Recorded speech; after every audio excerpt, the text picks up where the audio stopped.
Madame, Monsieur, bonjour. Bienvenue au Club Suisse de la Presse. Bienvenue à celles et ceux qui nous suivent en ligne. Good morning to you. Welcome to the Geneva Press Club. Welcome to those following us online. This Monday morning, I'm glad to welcome the Peace For Okinawa Coalition. The Peace For Okinawa Coalition is presenting today the release of a documentary film entitled Occupied Okinawa, a musical documentary film which is set to be released internationally in select locations this fall. The film explores the ongoing struggle of native Okinawans against what they deem is militarization and colonization through the use of music, dance, and peace demonstration. We have with us three panelists.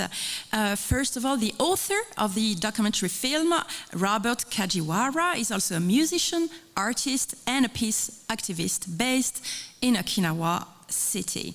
We also have with us Alfred de Zayas. He is a Swiss-American lawyer, writer, historian who served as a Human Rights Council expert. He will talk about the international legal norms applicable to Okinawa. And we have the honor and pleasure to have also with us Battle of Okinawa survivor, Mr. Hoshin Nakamura. He will share with us his recollections of the Battle of Okinawa. And I have the pleasure to give now the floor to Robert Kajiwara, the author of the documentary film, who will also be the moderator of this press conference. Robert, you have the floor.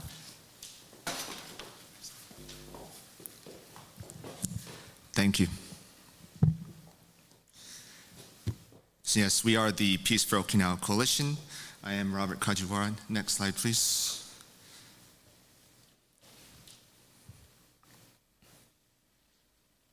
Oh, do we have the pointer?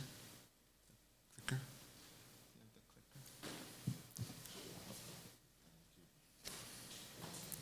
Okay. Yes, so I'm Robert Kajiwara. I'm founder and president of the Peace for Okinawa Coalition. I petitioned to stop the construction of the U.S. military base at Hinoko, Okinawa, receiving over 212,000 signatures. My academic background is in history, PhD, ABD from Manchester Metropolitan University, MA in history from University of Nebraska at Kearney, and Master of Asian International Affairs from the University of Hawaii at Manoa. Just by coincidence, all three panelists today, we all have an academic background in history. So, then our next speaker will be Professor Hoshin Nakamura. Professor Nakamura is chairman of the Peace for Okinawa Coalition and Professor Emeritus of History from Okinawa University. He has also taught at University of the Ryukyus and University of Maryland. He is a survivor of the Battle of Okinawa and has been an advocate of restoring Ryukyu's independence for over 60 years. And we also have Dr. Alfred de Zayas. He is professor of international law and history at the Geneva School of Diplomacy and International Relations and author of the Human Rights Trilogy. He is a retired high-ranking United Nations official, having served in numerous positions, including as the original independent expert on the promotion of a democratic and equitable international order. Thank you very much to both Dr. Zayas and Professor Nakamura for joining us today. And thank you very much to the Geneva Press Club for allowing us to speak here today. So a little bit about the Peace for Okinawa Coalition.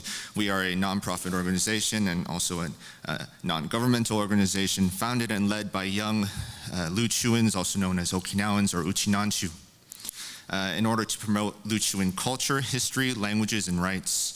We were founded in 2019 as a result of my petition, which, as I said, received 212,000 signatures, demanding a stop to the construction of the U.S. military base at Hinoko, Okinawa. Since 2019, we've given numerous conferences and other presentations, both here in Geneva at the United Nations, as well as elsewhere around the world. We are honored to be mentioned in Dr. Zayas' book, The Human Rights Industry, published last year. And as you can see, oops, sorry.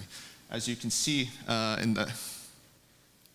right here, that's a copy of my petition against the base.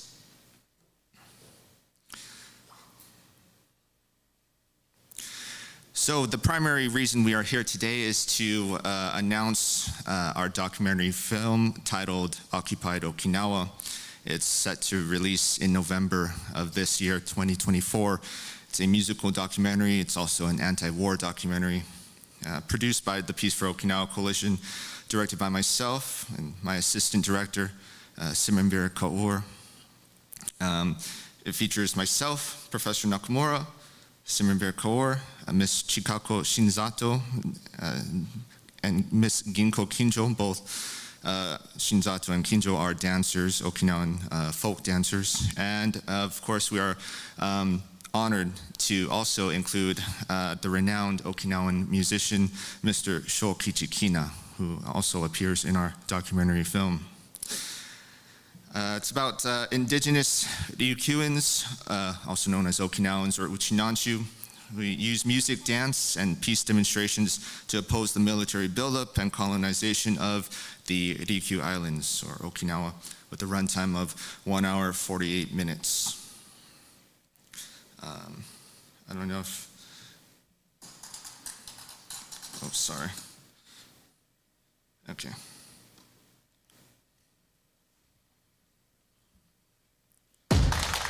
There we go.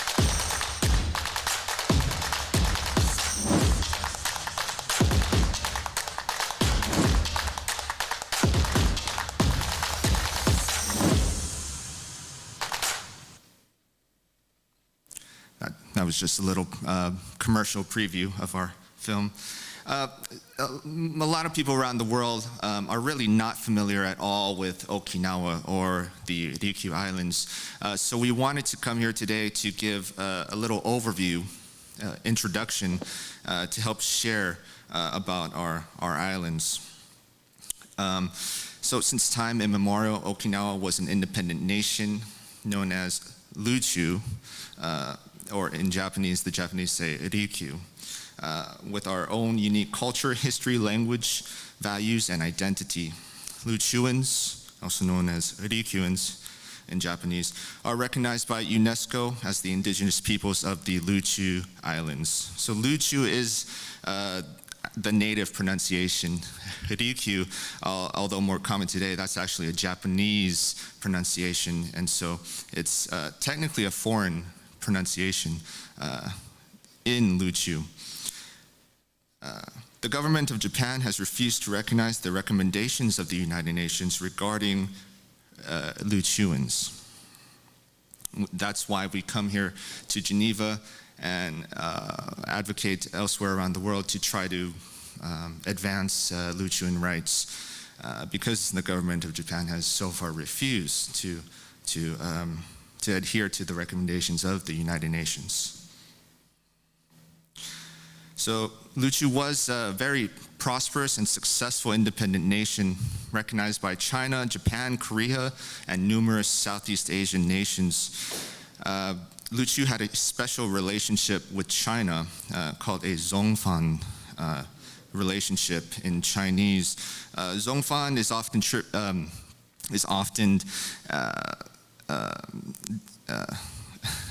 described in English as being a tributary relationship, but in my academic work I argue that it's sort of misleading, because when people, especially in the Western world today, hear that term tributary relationship, they think of it as an unequal relationship, with China being sort of a lord over Ryukyu and other Zongfan or tribute states.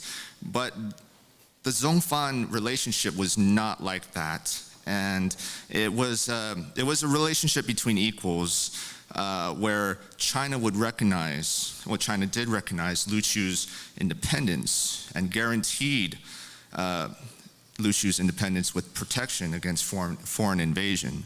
So the way it would work is that Ryukyu would frequently go to China to pay tribute to the Chinese emperor. And in return, China would give precious gifts to Ryukyu. And China would always give more to Ryukyu than what it received. China almost always gave at least 3 times or more than what they received. So it was a very profitable relationship for both sides, especially for Ryukyuans, and that's why Ryukyuans sought to pay tribute to China as often as possible. And there were numerous other benefits for Ryukyu that came with this Zongfan relationship. And so, as you can see, this Zongfan relationship was not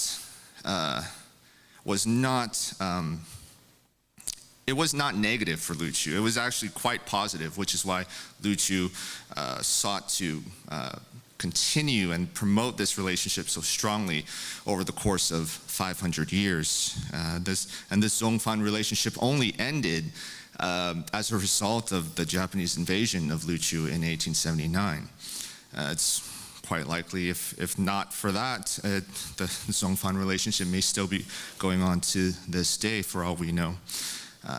So Ryukyu also had treaties with the United States, France, and the Netherlands. And visitors to Ryukyu, including European visitors, European and American visitors during the 19th century, were astonished and amazed at Ryukyu's prosperity, cleanliness, health, and longevity.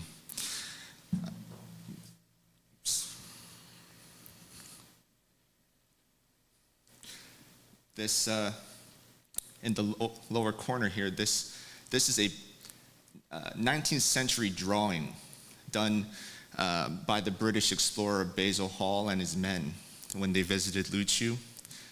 They were very impressed with Ryukyu's quality of life, and they wrote many very kind things about Ryukyuans. They even, after their visit to Ryukyu, Basil Hall even met with Napoleon Bonaparte and told him about Ryukyu and asked Napoleon, have you ever heard of Ryukyu before? Napoleon was astonished and he said, no, I've never heard of that country, but it sounds amazing. And Napoleon asked Basil Hall, well, have Ryukyuans ever heard of me? And Basil Hall responded, no, Ryukyuans have never heard of you. And Napoleon was even more astonished. And the reason why Napoleon was so impressed with Ryukyu was because it was a small but prosperous country that didn't know war. That was really what Basil Hall stressed to Napoleon, was that Ryukyu did not participate in wars. Ryukyu had no standing army. Ryukyu had essentially no weapons, no modern weapons. And so Napoleon thought, how can this nation exist? A prosperous and wealthy nation with no weapons and no army and no wars? So it really blew Napoleon's mind.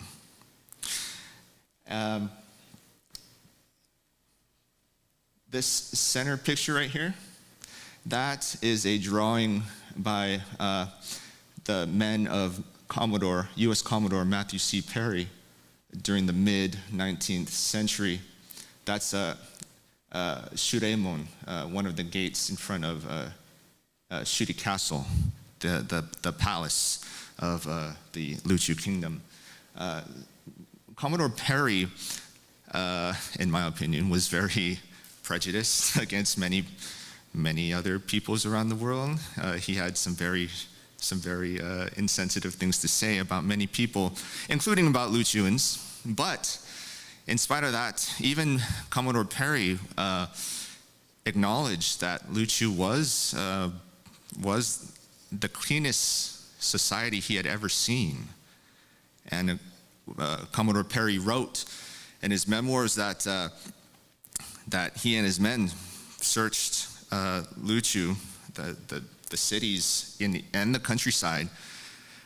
They explored Ryukyu, and they said not even a speck of dust could be found, because that's how clean and orderly the society was, and they were impressed by the paved streets and the traditional architecture.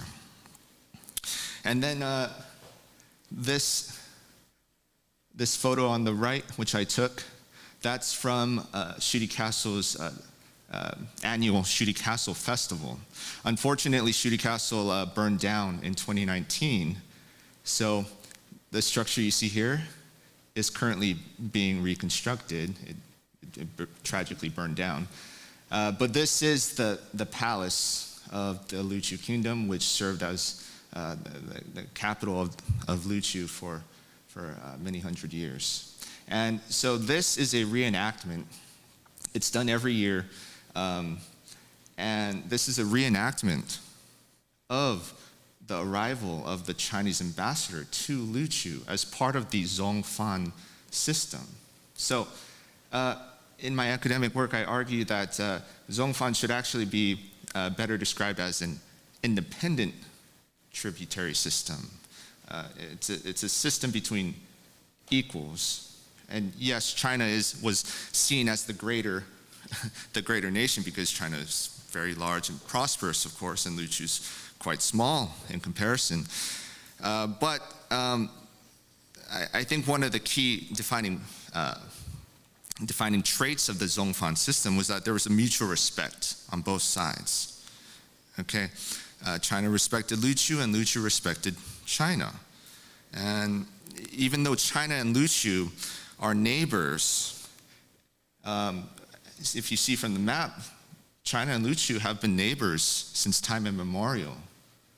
Very close, only the East China Sea separates the two.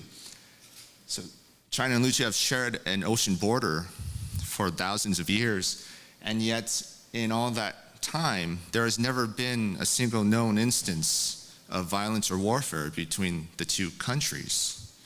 So I think that's just an incredible testament to peace and mutual cooperation between two countries. And it should really be that the China-Ryukyu relationship should really be promoted around the world as an example of peace and mutual collaboration, cooperation, and coexistence. Yes, so as I was saying, this photo right here, that's the annual reenactment of the Zhongfan independent tribute state relationship between China and Ryukyu. So what they're doing is they're reenacting the arrival of the Chinese ambassador, who's seen right here, to Shuri Castle to visit the Ryukyu king. So, as you can see, they're dressed in the traditional Qing dynasty clothing and everything.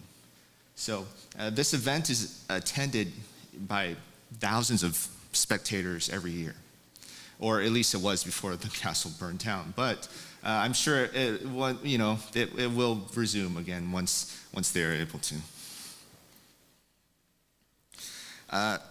So Ryukyu was the primary facilitator of a very large and expansive maritime trade network. And yes, it did center around China. This was the maritime Silk Road. But Ryukyu, during the 14th century, became the chief facilitator on China's behalf for this maritime trade network. And Ryukyu sent hundreds of tribute missions to various nations. Ryukyu sent 347, at least 347 that we know of, to China. Ryukyu sent at least 110 to various Southeast Asian states. Ryukyu sent 19 to Japan and 17 to Korea. So this trade network reached as far as Rome.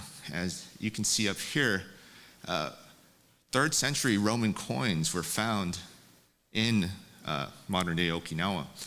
And this is just one example. There are many more. This painting up here, that's a historic painting of the traditional Ryukyuan ship, which was built in the Chinese style, of course. And Japanese invasion of 1879 changed Ryukyu forever. The photo on the left here, those are my great-great-grandparents, born not in Japan, not in Okinawa, but they were born in the Ryukyu Kingdom. They were born during the Ryukyu Kingdom. At the time of their birth, if you had talked to them about Okinawa or Japan, they would not have known what you were talking about. Okinawa is actually not even a native name. It's a foreign Japanese name that the Japanese forced upon Ryukyu after the invasion. So, and then the photo on the right here, that's Japanese soldiers in 1879 who invaded Shuri Castle, posing in front of one of Shuri Castle's many gates. So Ryukyuans fell into poverty as a result of the invasion because Japan extracted a lot of resources and really controlled Ryukyu's economy. And over the course of the first half of the 20th century, Japan, of course, invaded many other places, invaded China, Korea, the Philippines, many Southeast Asian countries, many Pacific Island countries. And as Japan began to lose the war, they increasingly placed a large amount of military presence in Ryukyu, especially onto the island of Uchina. Uchina is the main island. Uchina is Okinawa Island. Uchina is the native term for Okinawa Island. Okinawa is the central island, it's the largest island, and it's the most populated island in Ryukyu. So Japan placed a heavy amount of military presence onto Okinawa Island with the intent of sacrificing Okinawans in order to save Japan. This resulted in the Battle of Okinawa in 1945, in which 1/3 of the Uchinanchu, or native Okinawan population, was killed. That's altogether over 200,000 people were killed, and that includes soldiers of every nation who participated: Japanese, Chinese, United States, Koreans, and the British. But of those 200,000, at least 123,000 of those were Uchinanchu, or native Okinawans. So it was Okinawan civilians, men, women, children, and elderly, who really paid the price for the war. Many Okinawans were killed deliberately by Japanese soldiers because the Japanese accused them of being Chinese spies. And Japanese soldiers used Okinawans as human shields and forced thousands others to commit suicide. To this day, Japan denies these things, and so that's another reason why we're here, to try to raise awareness and for Ryukyuan or Okinawan rights.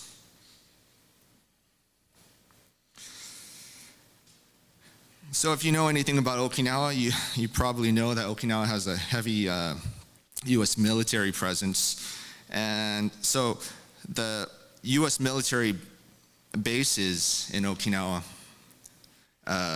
take up around 15% of Okinawa's land, around 30% of Okinawa's arable or best lands.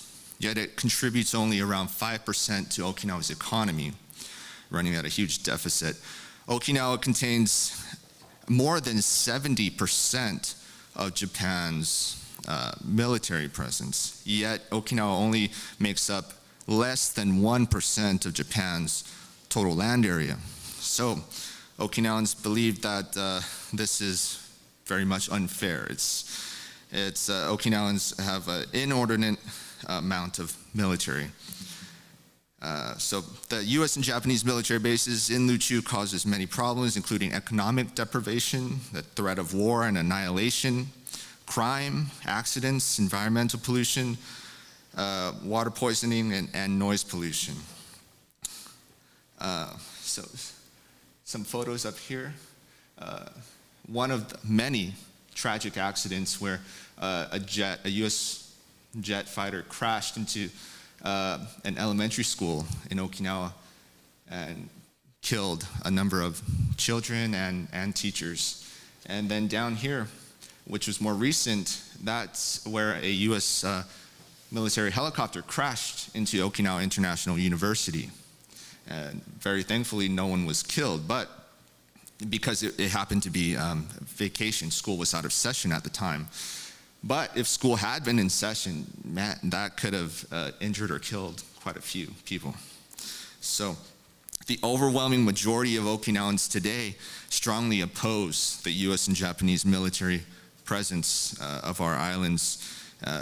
The number is as high as around 90%. So, this photo down here in the corner, that's US Futenma Air Base. As you can see, it's built right in the middle of the crowded Okinawan city. So US military officials themselves describe this as the most dangerous military base in the world. Up here, that's also a photo of Futenma Air Base. This center photo, I took that a couple months ago. That's Henoko, where they are building the new military base as we speak.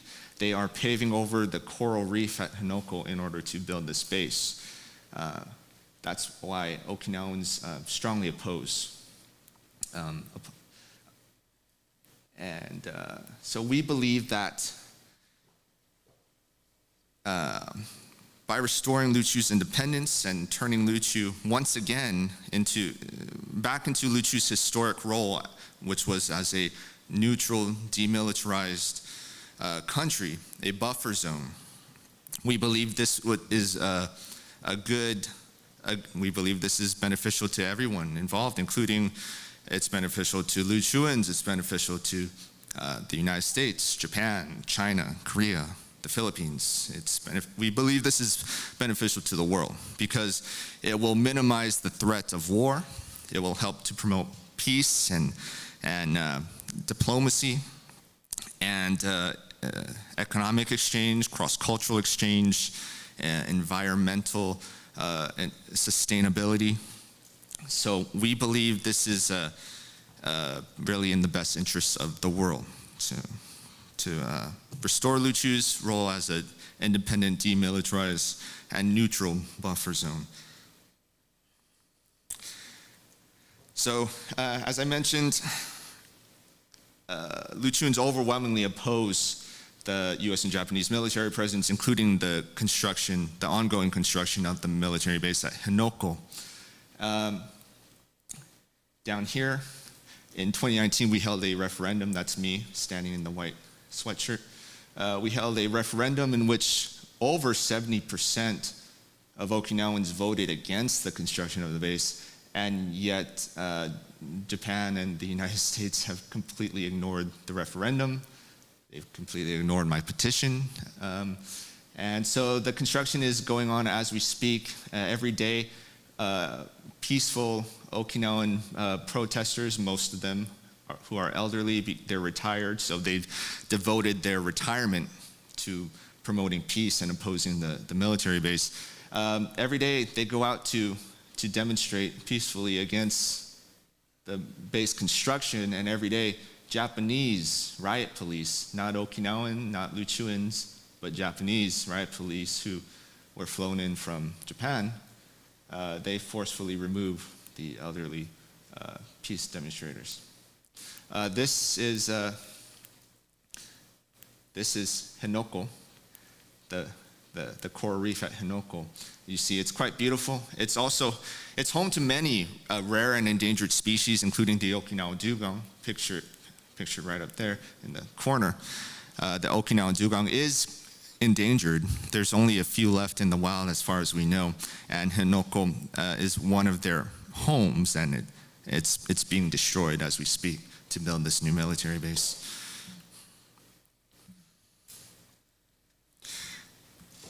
So according to the Cairo Declaration, according to the Potsdam Declaration and the Treaty of San Francisco, Japanese sovereignty was supposed to be limited to the islands of Honshu, Hokkaido, Kyushu, and Shikoku. And yet in 1972, the United States gave the Ryukyu Islands to Japan. And since 1972, Ryukyu has been under joint US and Japanese occupation, although Ryukyu is technically considered to be under Japanese rule. So if the Potsdam Declaration said that Japanese sovereignty was to be limited to four main islands, and yet the Ryukyu Islands, which are considered to be a cornerstone of the United States military,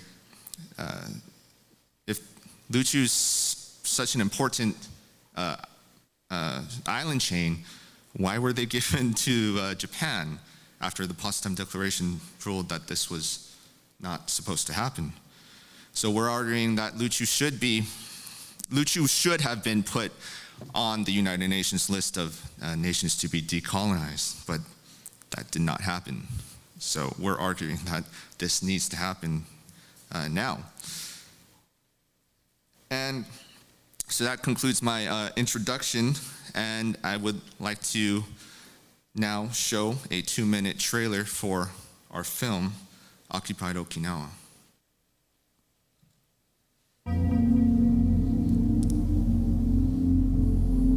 Shuri Castle is a symbol of independence of the Ryukyu people. Our destiny and the future is determined by foreign nations since 1609.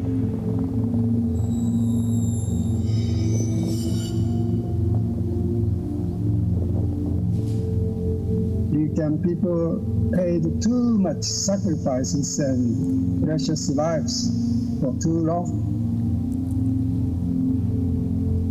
Heavy military concentration is going on in Okinawa, Ryukyu Islands.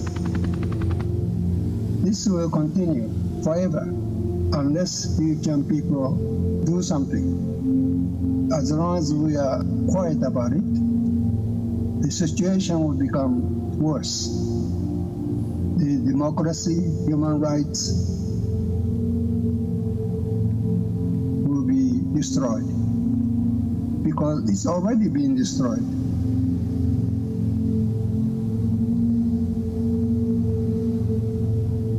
Now is the time to stand up and wake up for everlasting peace and freedom.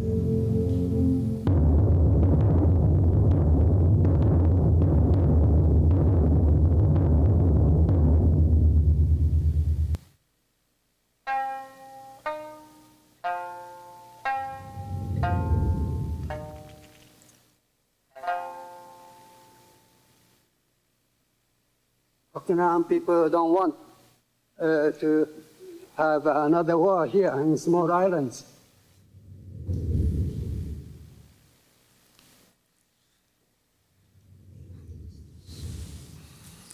Thank you very much for listening to my presentation. At this time, I would like to turn the floor over to Professor Hoshin Nakamura to share about his personal recollections during the Battle of Okinawa. Professor Nakamura, the floor is yours.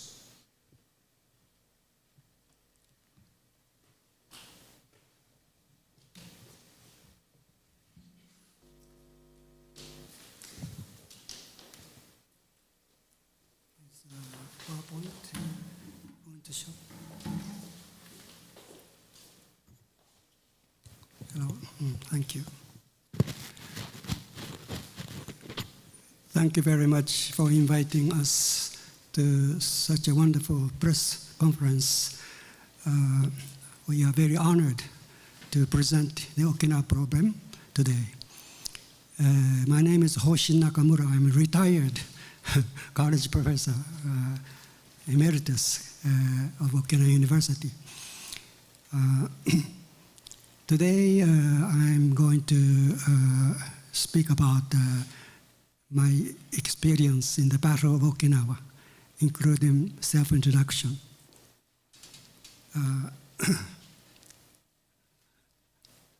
I cannot read. Let's see.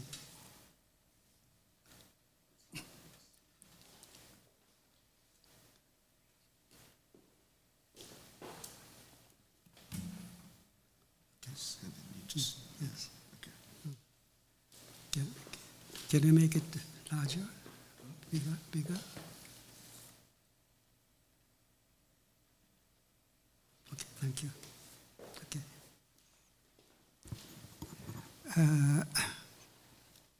This introduction is prepared last year. Okay, my name is Hoshin Nakamura again. Hoshin means good news, and Nakamura means a friendly village. Therefore, the meaning of my name is good news has arrived at the friendly village. I'm 84 years old today, born in 1940, in the sleepy, desolate village of Nakagusuku, the south central part of Okinawa. I used to have 3 elder brothers and 2 younger brothers. My parents raised us by working on a small farm. Our grass-thatched house was made of wood and was without electricity, no running water those days. I remember we had some pigs and goats. There were no stores or public transportation in the village. We had to walk wherever we went, like young Abraham Lincoln did. It was an isolated and enclosed village, far less developed and much poorer than the American Amish in Pennsylvania. But we were enjoying very peaceful and happy life, surrounded by the wild nature. This is one of the sugar mills near my house before the war came. The Battle of Okinawa. One day, in early April 1945, hundreds of US Navy Grumman fighters suddenly appeared and bombed our village, burning all the wooden houses. Most of the Okinawans suddenly became homeless and ran about all the different directions to look for the places to hide in the midst of unending bombardment. Dead bodies in the battlefield I saw. Every day and everywhere I saw the dead bodies of children, their young mothers and old men and women in the battlefield. It reminds me of war in Gaza and Ukraine. While running around, 3 of my family got wounded, including my mother, who could not walk and who had been left behind. So my 2-year-old little younger brother died from starvation. The death toll of the Okinawan reached over 125,000, it says, including unreported death. That exceeded the Allied forces and Japanese soldiers combined. I'm one of the rare survivors of the Battle of Okinawa. This is before the landing took place. Americans, it's called Iron of Typhoon, that hit Okinawa Island. And this is a bomb horse. And I saw dead bodies all over. I saw more dead bodies than living people, I remember. This is an old woman.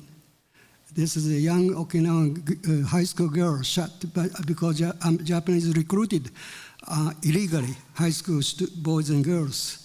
This is October 10th bombardment in 1944 before the landing. Naha City, 90% burned down.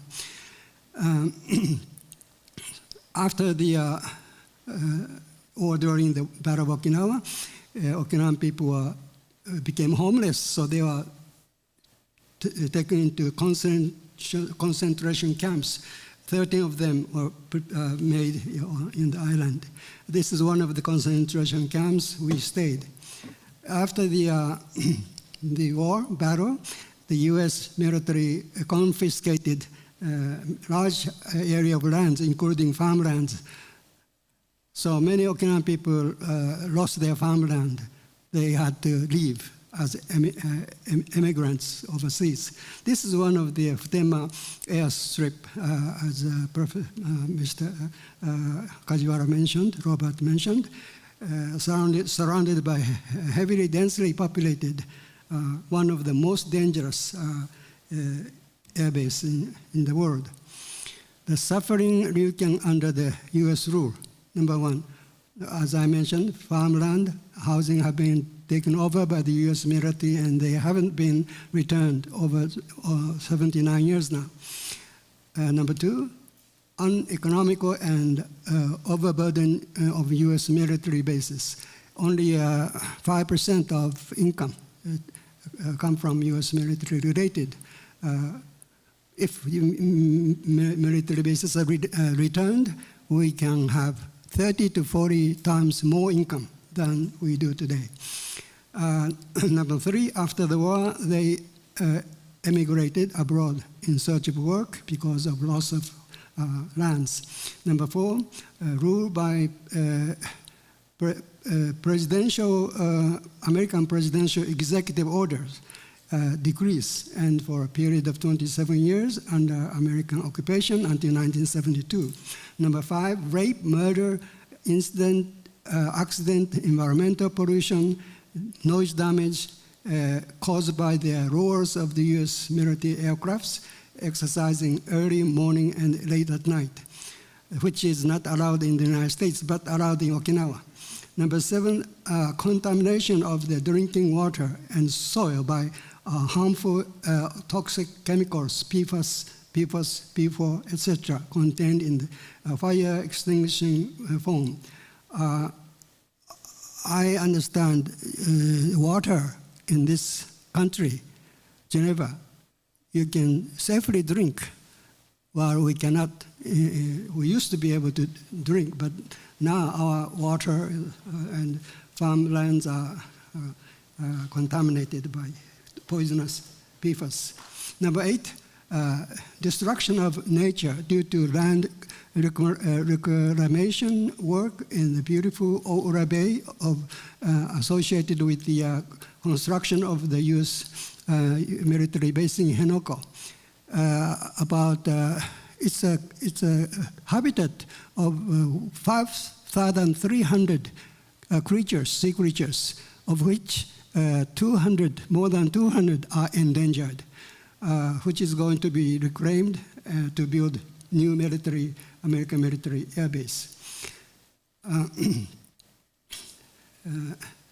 In the Senkaku Island and Taiwan, and the missile launch tests of North Korea, a J alert has been issued, fueling fear of residents of Okinawa. Then the Ryukyu Islands have been militarily fortified. Joint military exercises between Japan and the United States have been conducted, and country has become a target for nuclear missile attacks of so-called enemy countries. A defiant attitude of US, Japan, and Korea. In the Senkaku Islands and Taiwan contingencies, and the missile launch test of North Korea, J alert has been issued, fueling the fear of residents. The Ryukyu Islands have been militarily fortified. Joint military exercises between Japan and the United States have been conducted, and the Ryukyus have become a target of nuclear missile attacks by enemy countries. This is my house. I used to live here until I graduated from high school in Okinawa. This is the first photo taken at the age of 14 because no photos I have before this because of war. This is my bicycle. I used to commute. I go to study at high school. Now, post-war education. After the war, we moved to our father's hometown in the eastern Okinawa, Sashiki, where I finished post-war compulsory education. Because of poverty, most of the students could not go to high school. I was lucky because I could attend high school, but I had to work part-time as a garden boy for the American family on Sundays. I earned $1 for a day's work, which I continued for 2 years until I graduated from high school. I was planning to work on the U.S. military base to help my family financially. Those days, major work was military, working on the military, U.S. military base. So the United States didn't encourage the civilian industrial development so that Okinawa will become dependent on U.S. military-based economy. This is Mr. Pancho, who came from New Orleans to Okinawa, and he was the first American I met. He was very kind and paid $1 every Sunday for garden yard boy. In high school, when I was in high school, Daily Mirror newspaper company sponsored World Youth Forum in New York City by inviting high school students, including myself, from the Ryukyus. High school students from 14 nations attended at the Astoria Hotel in December 1959. At the airport, I happened to meet Daniel Inoue, Hawaiian representatives to the American government. I've never thought of going to college because of poverty. I developed a skill of communicating in English with the American after the garden work. I learned English just to help my family working on the U.S. military base in Okinawa. But before graduation from high school, I was chosen as a scholarship student to study in the U.S. The crew of USS John S. McCain offered me full scholarship until my graduation from University of Hawaii. So this is the day I was given the scholarship. And this is another photo. When I arrived at Hawaii, they welcomed me. At the time of graduation, the Hawaiian first generation of Okinawan generation, there is no relation with me, but they came to congratulate me at the time of graduation. These are some of my classmates. Instructor of the U.S. Army Education Center. After graduation from University of Hawaii, I came to come back to Okinawa and hired as an instructor of Japanese language and Ryukyu culture at the U.S. Army Education Center in 1967. Later in 1972, the University of Maryland on Kadena Air Base hired me as a Japanese language instructor.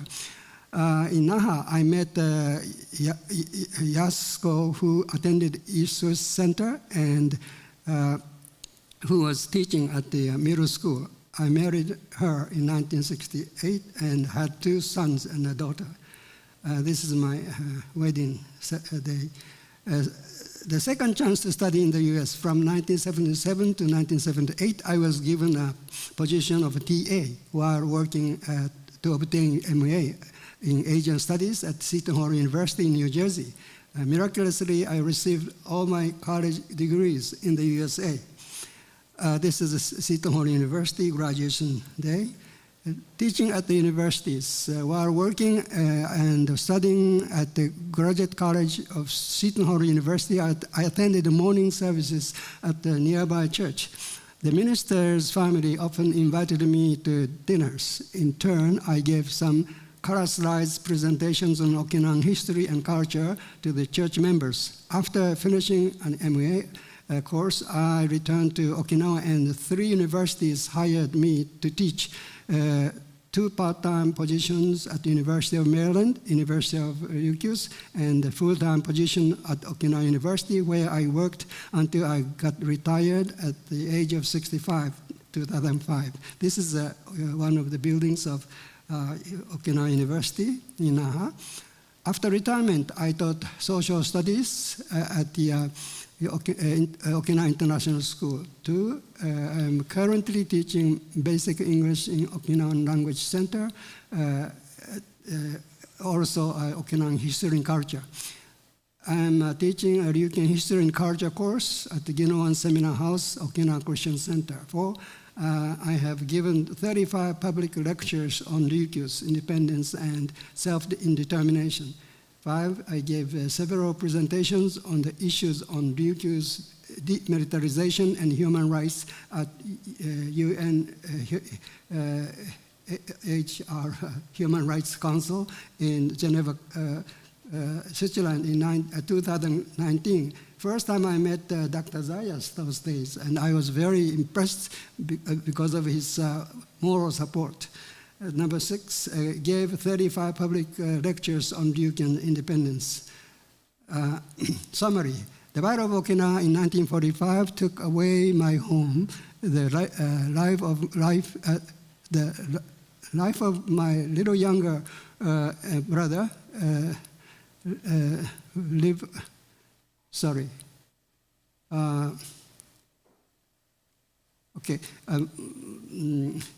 my uncle's family lost in the Battle of Okinawa.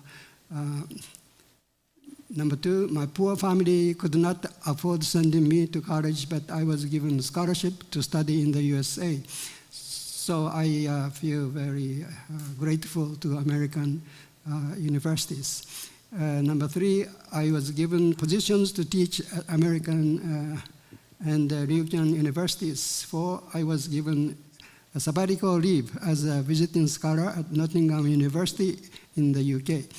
5, I spent 2 summers as a research scholar at the University of Technology in Sydney, Australia, to write my book on kanji, because American students had a problem in learning kanji. So I wrote a book, a pictograph of kanji.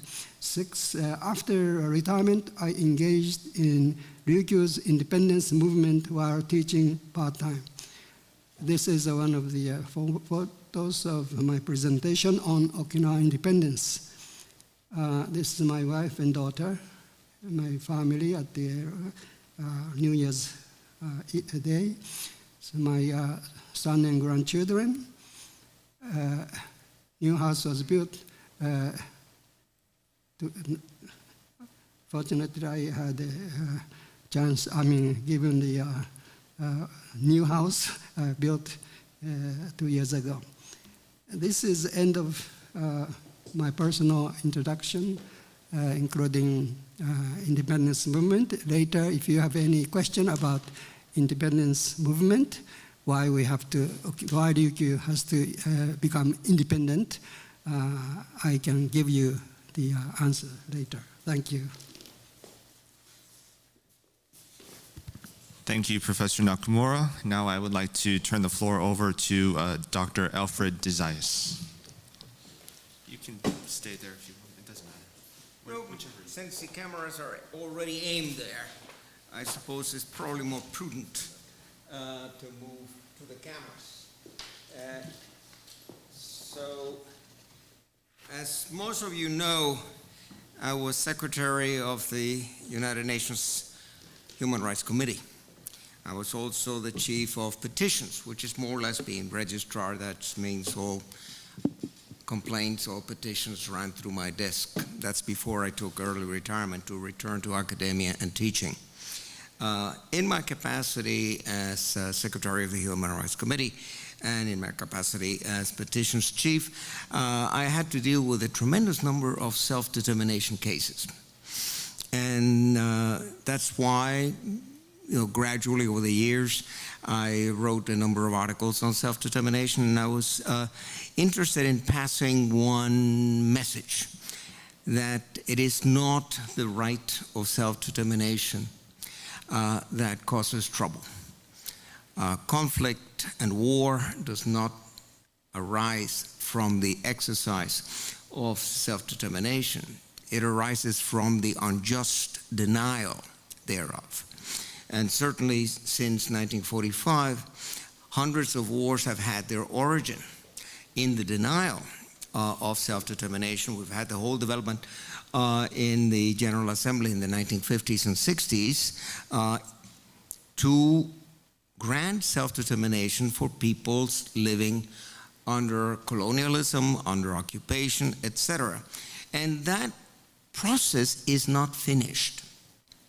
there's still a tremendous number of people who are legitimate aspirants to self-determination, whether it be internal self-determination by way of autonomy, by way of federalism, or by way of secession. And there's, of course, this concept of remedial secession, which emerged with the Kosovo War and emerged with the advisory opinion of the International Court of Justice on Kosovo, that if gross violations of human rights have been committed, if grievances have not been addressed, there's been no remedy for the victims.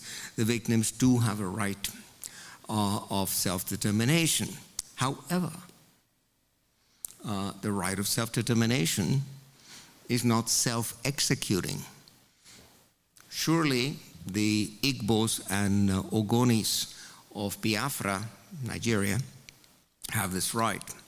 They tried to attain self-determination. They were massacred. Approximately 2 million of them were killed by Nigeria in the war of 1967 to 1970. The Tamils of Sri Lanka also fought for their independence 30 years and lost. So the fact that you have a right does not mean that you can exercise it. That's where the United Nations comes in.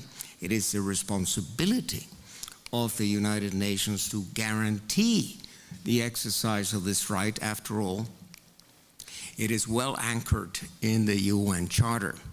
It's anchored in Articles 1, 55, Chapters 11 and 12 of the Charter.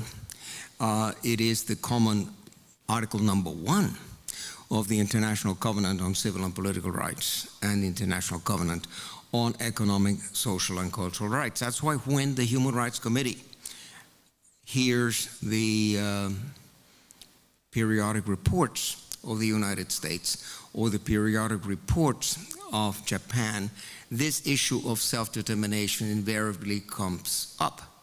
Unfortunately, notwithstanding the language that finally gets adopted in the concluding observations, nothing at all happens. Part of the problem is, of course, information. Most people do not know anything about the legitimate rights of self-determination of the Igbos, Ogones, Tamils, or for that matter, the Luchuans. I myself, it took me a long time to grasp the issues because it's not something that you read in the mainstream media. So we are so sorely misinformed and disinformed that obviously there's no movement, no international movement. Amnesty International hasn't picked it up. Human Rights Watch hasn't picked it up. The International Service for Human Rights has not picked it up, etc., etc. So in my books, I have mentioned the case of the Luchuans, of the Ryukyu Islands. Obviously, the 1.5 million Luchuans have a legitimate claim to independence. And according to the Montevideo Convention of 1933-34, if you have territory, population, government, and until 1879, the Luchuans had government. If you have relations with other states, Luchuans had relations with many states. So they fulfill the requirements for statehood, and they would fulfill it today if they were allowed to demand it, if anyone in the Committee of 24 of the General Assembly would decide to take this up. I mean, there's no reason why there should be only 17 countries, or rather territories, that are deemed to be non-self-governing territories, like Guam and American Samoa, etc. Why not the Ryukyu Islands that have greater population than these other vestiges of imperialism and vestiges of colonialism. That is something that can be remedied. Nothing stops a country, say the Pacific Forum country like Vanuatu or like Nauru, to pick up the matter and make the proposal in the General Assembly that the Luchuans be added to the list of non-self-governing territories, and they definitely would be able to make a very strong case for it. Why does this not happen? Enormous political pressure, not only from Japan, but also from the United States. You may remember a couple of years ago that the International Court of Justice issued a landmark advisory opinion in the Chagos Island case. Now, Chagos Island belonged to Mauritius. And when the United Kingdom decolonized Mauritius, it just simply cut off all the Chagos Islands because it wanted to give them to the United States on lease so that the United States would build the biggest base in the Indian Ocean, which actually constitutes a threat to international peace and security in the region. I mean, these more than 800 bases that we in the United States, and to say we because I'm an American citizen, that we have in the world are nothing else but a threat to international peace and security, and that is the way how the global majority perceives it. We live, of course, in a bubble in the West, and most of us read the New York Times, Washington Post, CNN, BBC, etc., and we're not aware that millions of people in Latin America, in Africa, and in Asia perceive NATO as a threat, because NATO has a culture of provocation, has a culture of imperialism. I mean, NATO is not a defensive alliance. It was until 1991, when the Warsaw Pact was dismantled. But after 1991, when the Russians wanted to join Europe and they wanted to disarm, and all the proposals that were made at the time, not only by Gorbachev, but then later by Yeltsin, it was clear that there's no raison d'etre for NATO. I mean, NATO tried to usurp the functions of the United Nations and the functions of the Security Council, and that, of course, is unacceptable. Article 58 of the United Nations Charter provides for the conditions for an organization to be considered a legitimate organization for purposes of the United Nations Charter, Article 58. And of course, that means that the organization must be subordinated to the United Nations, to the Security Council, to the United Nations Charter, and act in pursuance of the principles and purposes of the organization, which is not at all what the NATO does. I mean, NATO is there to maintain hegemony. That's the only purpose of NATO, to maintain and expand American hegemony over the world, and that actually constitutes a violation of Article 2, Paragraph 4 of the United Nations Charter, because Article 2, Paragraph 4 prohibits not only the use of force, but the threat of the use of force.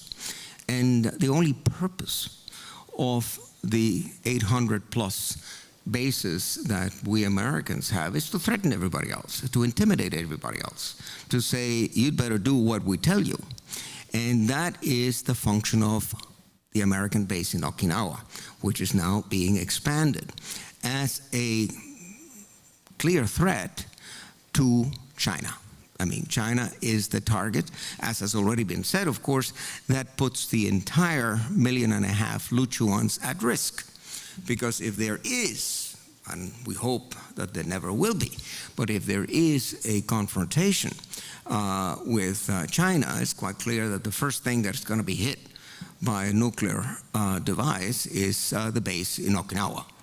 Because, I mean, that is the most, shall we say, threatening presence in the region. But as you probably know, back in 2014, I submitted to the General Assembly in my capacity as independent expert. I submitted a very thorough report on the theory and practice of self-determination, which, by the way, I have discussed with my successor, professor and former foreign minister of Greece, George Katrogalos, the new independent expert on international order, because I think that there must be a follow-up to my report of 10 years ago on the theory and practice of self-determination. I list in that report the criteria. Who can aspire to self-determination?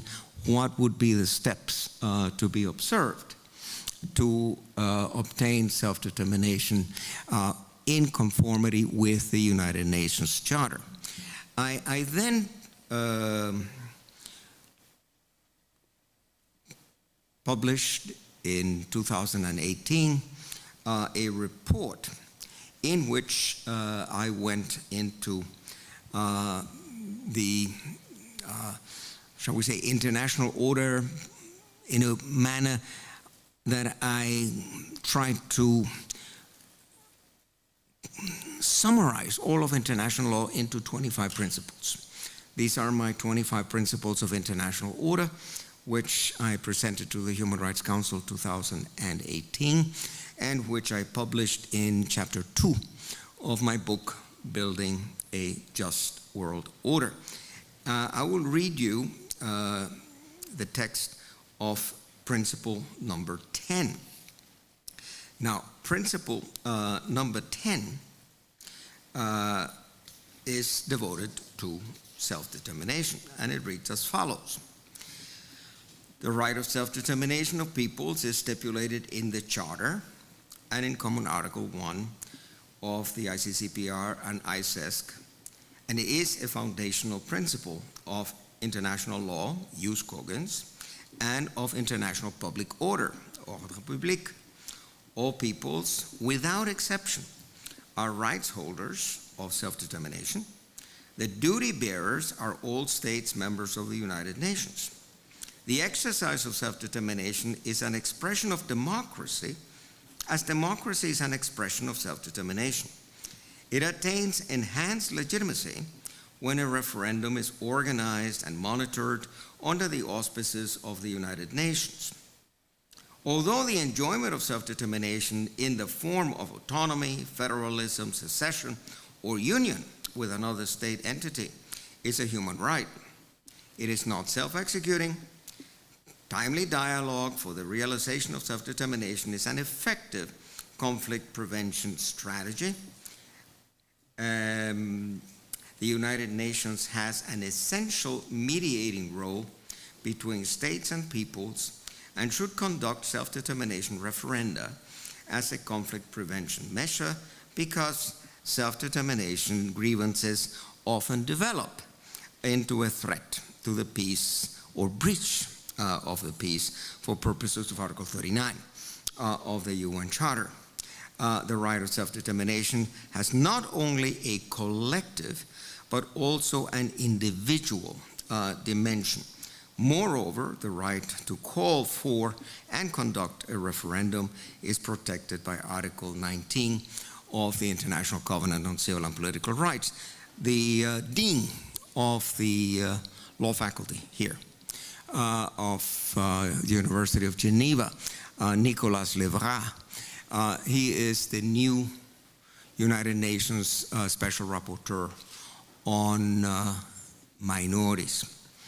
And he's always been very keen on the right of self-determination and on the right of freedom of expression.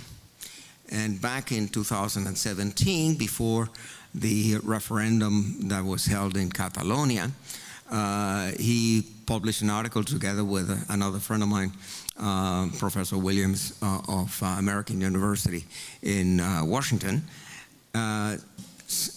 reaffirming the right of the Catalan people to hold a referendum, the right of the Catalan people to decide their future.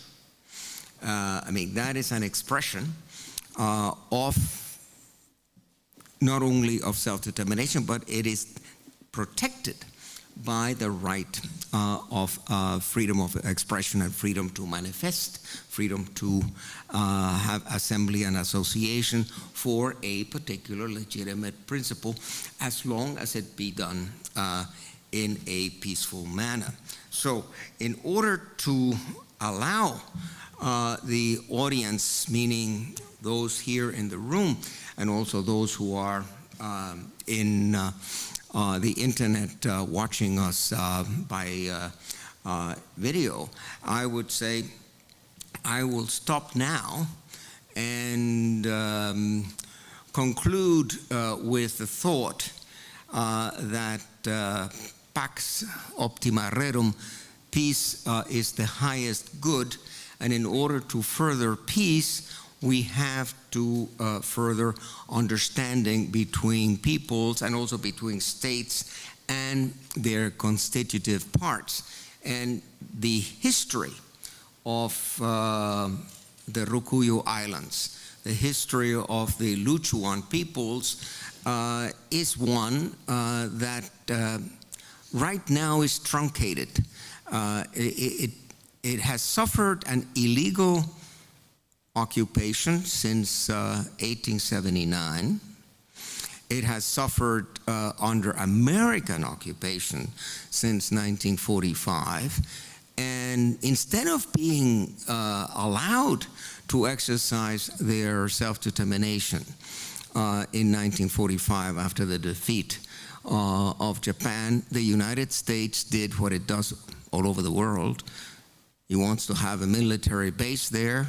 It wants to maintain its quality as the only hegemon in the world, and therefore it essentially steals the territory, and now for all practical purposes it gives it back to Japan when Japan had no right to have it in the first place.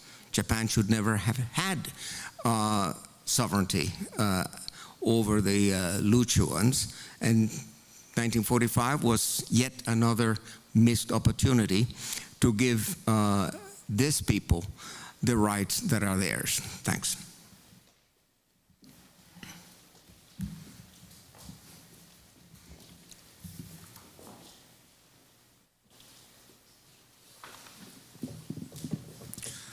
Thank you, Dr.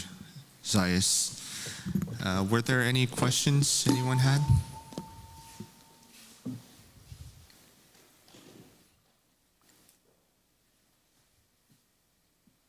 No?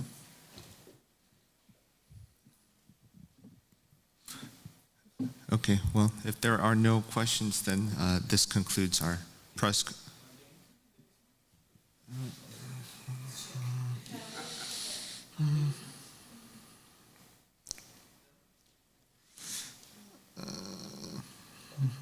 I could say a few more words, I purposely cut it short.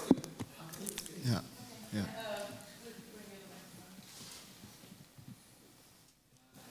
Thank you. Well, I listened entirely to Dr. de Zayas. I just have a question. Could we imagine a global governance where self-determination would be respected? Could we imagine this? What would be a World Confederation, for example? I don't know. Could you imagine? Thank you.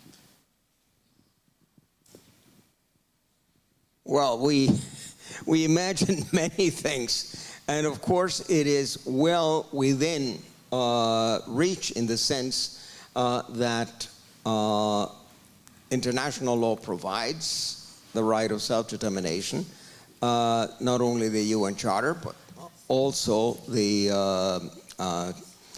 International Covenant on Civil and Political Rights and International Covenant on Economic, Social, and Cultural Rights. Also, common sense tells us that if you do not address grievances in a timely fashion, that could fester, and that could lead to violence. So the arguments that militate against granting self-determination, these are, shall we say, the antiquated, obsolete, anachronistic, imperialistic ambitions of many countries, large and small. Because surely, if I start listing the legitimate aspirants to self-determination, there are many. And I would say the major obstacle to the realization of self-determination is the United States and the United States geopolitics. What the United States wants in a way to maintain its hegemony over the globe, and therefore the United States only supports self-determination when the United States can benefit from it. Take, for instance, Kosovo.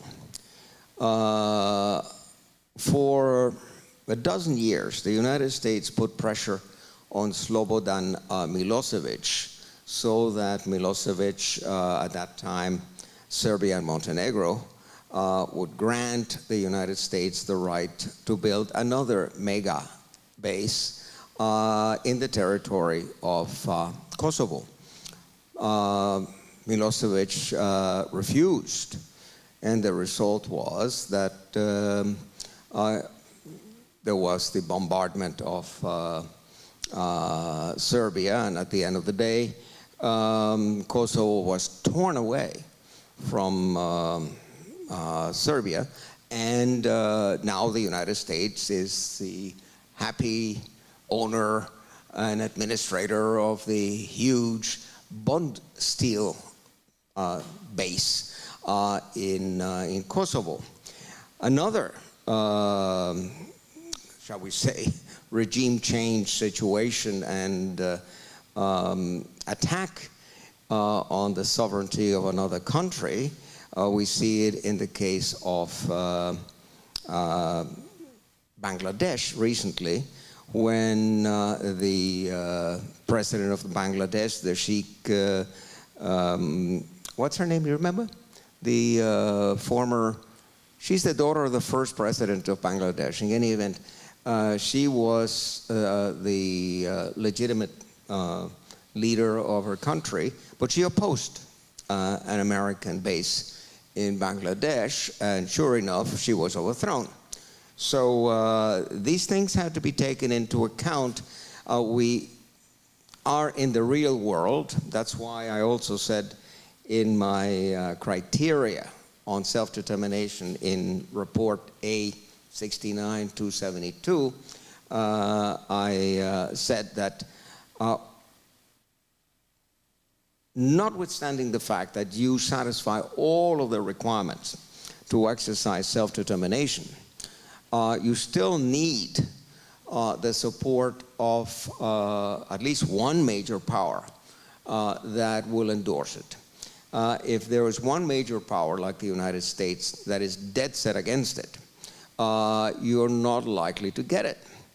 And it has to be put on the agenda of the Human Rights Council as a human rights issue. In my reports and in a number of statements that I've made since my retirement as rapporteur, I insisted on the necessity to have a special rapporteur on self-determination. That, of course, has not happened because many countries do not want that. I also said that the Commission on Human Rights, that did excellent work until 2006, did have a permanent item on its agenda on self-determination. That was taken out because the United States did not want to continue discussing self-determination. Everybody just wanted to close the issue. Again, the United States had destroyed the territorial integrity of Yugoslavia by getting involved in all of the Yugoslav wars, Bosnia and Herzegovina, and especially by the massive bombardment of Belgrade in 1999. By the way, a gross violation of the UN Charter, crime of aggression, if there ever was one, that would fit the Kampala definition, that would fit the definition of Resolution 3314 of the General Assembly. But of course, since it's the United States, since it's international law is applied a la carte, they're double standards, and nobody brings this up. But surely, the Ryukyuans, with 1.5 million souls and with a territory large enough, Ryukyuan is larger than at least 27 members of the United Nations. So there certainly would not be a micro-state. Some people express worries about having a micro-state. I see no problem with it. But in any event, those who would argue that you don't want more micro-states, I say, well, are you going to decommission the others who are much smaller than the Ryukyuans? And it's United States plays hardball, and so does Japan. And they will put massive pressure on any country that dares to bring this up. On the other hand, it was Vanuatu, after all, that succeeded, I think it was in 2013, in getting New Caledonia, French Polynesia, relisted in the list of non-self-governing territories, and the General Assembly approved it. So if you had enough political support in the General Assembly, people were aware of the issues surrounding Japan's invasion, occupation, annexation of Ryukyuans back in 1879, they would have to, if you want to be consistent with international law, at the very least, add Ryukyu to the list of non-self-governing territories and pass the responsibility to the General Assembly to act on their claims to self-determination. But there again, we're living in a world of information. And since most people do not know about Ryukyuans, it's now a matter for everybody who's interested in ensuring that people do know about it, and that organizations like Amnesty International and Human Rights Watch and the International Service of Human Rights take the issue seriously. So I would say send tons of letters to the NGOs and send tons of letters to the pertinent United Nations special rapporteurs, certainly to Nicolas Levra, the rapporteur on minorities, but also to the rapporteur on international order, to Georgios Katrogalos, and to the rapporteur on international solidarity, Cecilia Baillet. Thank you very much, Dr. Zayas. So we're out of time, I would like to just close by saying our documentary film, Occupied Okinawa, is set for release in November this year in select locations and following that in international film festivals. If you would like more information, details about how you can watch the film, please check out our website, peaceforokinawa.org. We will be posting the details there, as well as on our social media accounts, including my social media account. We will be providing details as to how you can watch the film as they become available. Thank you very much to both Dr. Zayas and Professor Nakamura for joining us today. Thank you to the Geneva Press Club for allowing us to speak today, and thank you very much to all of our supporters around the world for tuning in. Thank you. Have a good day.